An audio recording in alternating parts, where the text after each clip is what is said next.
और फिर आगे चलता हुआ जब और अनेक काम लद्दाख के पहाड़ों में करता हुआ, पहले शिक्षा में, फिर पर्यावरण में, फिर लद्दाख को बचाने में, और लद्दाख ही नहीं, रास्ते रास्ते दिखाते गए कि लद्दाख ही नहीं पूरे हिमालय में बहुत दुश्वारियां हैं, कठिनाइयां हैं, चुनौतियां हैं, तो पूरे हिमालय को भी बचाने की आवश्यकता है।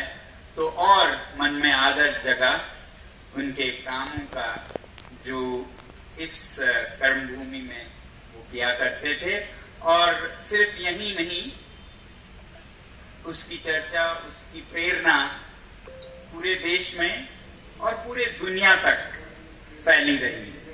तो बधाई देता हूं मैं आप सभी को कि आप उस जगह से हैं जहां वो जिए, जहां से उन्होंने अपना काम किया, और विमला जी के साथ मिलकर समाज में बहुत बदलाव लाया और फिर पूरे दुनिया में पर्यावरण के प्रति जागरूकता लाई। तो इस बात पे हम लोग दूर लद्दाख में प्रेरणा देते रहे हैं, ये मैं कहना चाहता हूँ। जितना उनके बारे में समझने की कोशिश करता हूँ और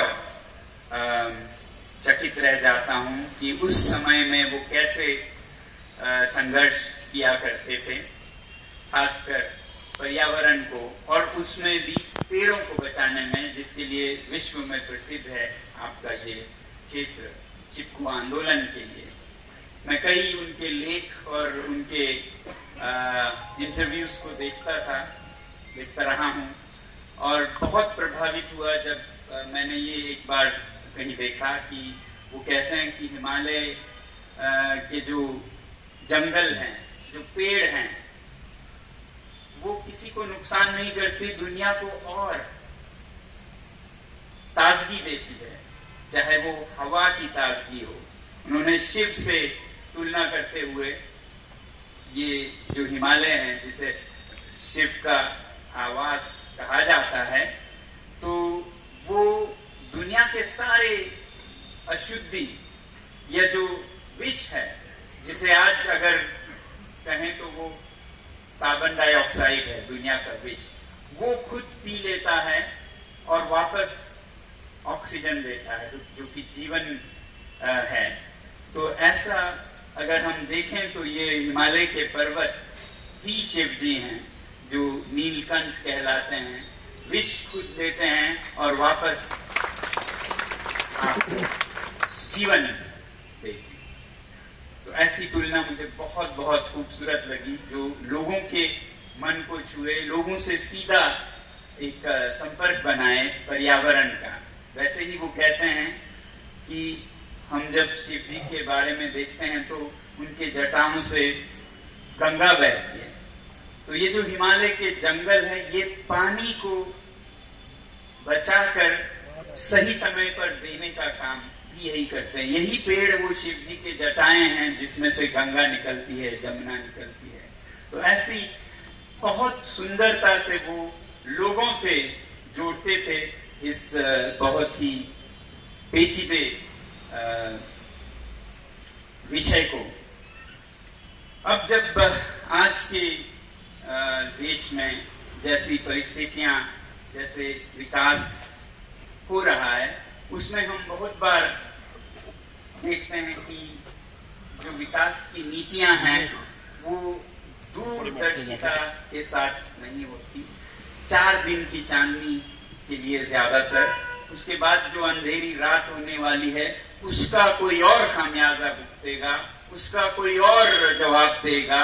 हमें तो 5 साल का यश चाहिए, 5 साल की तालियां चाहिए, बाकी उसके बाद जो होगा देखा जाएगा। ये बहुत ही अल्प या शॉर्ट साइटेड तरीका बन गया है।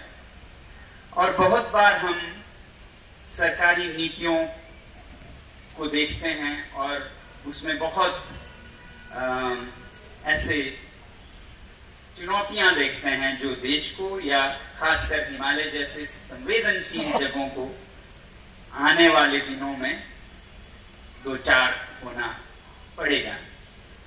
और फिर हम सरकार पर खासकर दोष देते हैं। मगर अजीब बात मैंने ये देखी कि सरकारें चाहे जो भी हो, हम अभी जो सरकार है उस पे दोष देते हैं, अगली कोई सरकार हो तो वो भी वही करते हैं। चाहे ये दल हो या वो दल हो, वही काम करने लगते हैं। कभी कभी हम ये सोचते हैं कि ये दल बिगाड़ रही है, विनाश कर रही है, वो दल अच्छी है। मगर मैं आंखें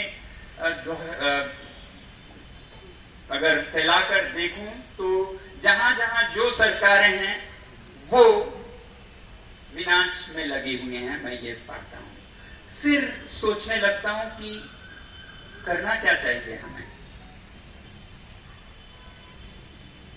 कहीं बीजेपी की सरकार हो तो हम ये सोचते हैं कि ये सरकार गलत कर रही है, इसका हमें विरोध करना चाहिए। दूसरे किसी राज्य में देखेंगे तो आप देखेंगे वहां कांग्रेस की होगी तो वो भी वही कर रहे हैं। अगर उदाहरण दें तो पेड़ के कटाव पर हम कई राज्यों में ये कहते हैं कि यहाँ ये सरकार बीजेपी की सरकार कर रही है, वहीं फिर आंध्र प्रदेश में गाचीबौली में कांग्रेस की सरकार कर रही है। तो ये सरकारों से हटकर कुछ है और इसमें हमारा कुछ दायित्व है, ये मुझे लगता है। अगर हम 2 और 2 को जोड़ें तो इसमें मैंने ये 2 बातें समझी जो मैं आप लोगों से साझा करना चाहूंगा। कि पहली बात तो जो भी सरकार जिस भी दल की हो, चाहे जिस दल से आप संबंध रखते हो उस दल की हो या आप जिसके विरोध में हैं उस दल की हो, जब वो गलत करे तो उसे हमें गलत ही कहना होगा। क्योंकि ये मेरे दल की है तो ये करे तो ठीक है, ये कोई तरीका नहीं है, ये कोई तर्क संगत नहीं है कि इस दल का किया हुआ ठीक है, उस दल का किया हुआ गलत है। उसी तरह ठीक जैसे कोई माँ, हम कहते हैं माँ के दिल में ममता होती है, बहुत प्यार होता है बच्चे के लिए, तो वो माँ जो बच्चे को गलत राह पे चलते हुए भी अच्छा है बोले, चलने दे, तो क्या वो माँ सही ममता दिल में रखे होगी? आप समझ सकते हैं ये ममता उस बच्चे का विनाश बनेगा। ऐसा एक मुझे याद आ रहा है जो मैंने सच में देखा, और माँ की ममता से मैं दलों की प्रति जो हमारे भावना होते हैं, आप दलमता कहिए, दल भक्ति कहिए, जो भी कहिए, तो कैसा हो मैं ये कहना चाहता हूं लोगों से। एक माँ की ममता के रूप कैसे होते हैं, ये माँओं के लिए भी और जो हम दलों के भक्त हैं उनके लिए भी बहुत अच्छी सीख हो सकती है। मेरे जीवन में मैंने देखा, लद्दाख में बहुत से देशों से स्वयंसेवी आते हैं हमारे विद्यालय में। तो एक स्वयंसेवी या वॉलंटियर इंग्लैंड से आया करता था, अंग्रेज थे, इंग्लैंड से आया करते थे, कोई 25-26 की उम्र होगी। वो आके हमारे साथ, बच्चों के साथ बहुत से अच्छे एक्टिविटीज कराते थे। मगर 2, 4, 5 बार आने लगे भारत और लद्दाख में, और उनके चाल चलन में हमने कुछ बदलाव देखा, थोड़ी अय्याशी, थोड़े पैसे, और फिर 2 साल बाद नहीं आए। तो मैंने पूछा क्या हुआ, वो आए नहीं। हर 6 महीने में आते थे, कुछ मदद करते थे, बच्चों को सिखाते थे।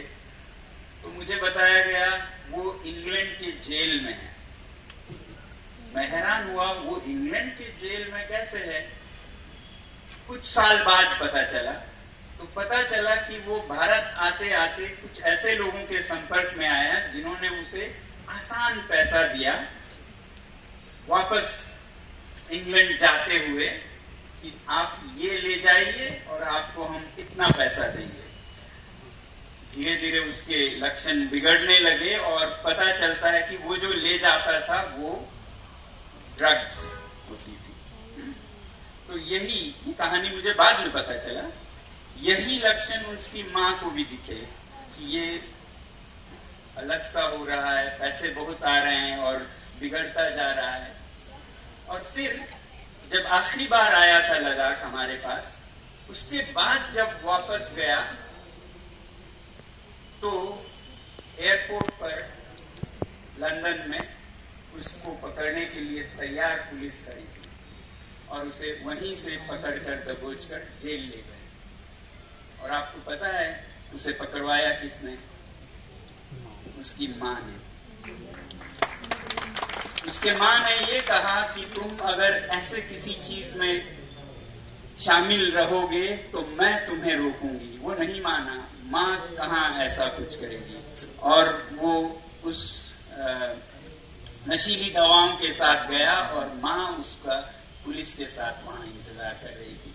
तो क्या ये मां की, क्या कहेंगे हम, उसके प्रति ममता थी या नफरत थी या क्या थी? ममता का ये रूप भी होता है कि आप जिसे बहुत प्यार करते हैं उसे सही रास्ते पे रखने के लिए कभी कभी आपको सख्त कदम भी लेना होता है।